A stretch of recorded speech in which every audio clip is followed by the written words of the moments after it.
Lutter dans n'importe quel pays de l'Europe, c'est lutter dans toute l'Europe. Et c'est pour ça que je suis ici, pour défendre un petit peu les mêmes droits qu'on devrait déjà avoir en Espagne.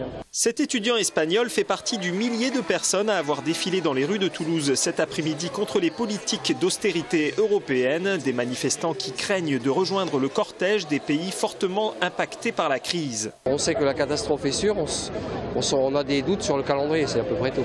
Moi je crois que sans bagarre il y aura rien, que si bagarre il doit y avoir, elle sera rude et qu'il faudra qu'on soit un peu plus nombreux qu'aujourd'hui, que ça ait une chance de fonctionner. Oui, bien sûr que ça nous inquiète parce que c'est notre avenir qu'on joue là et aujourd'hui l'éducation elle est bafouée et on pense que c'est ça, c'est avoir une meilleure éducation qui permettra justement à la société de s'en sortir. Il faudrait essayer de partager un peu mieux les richesses.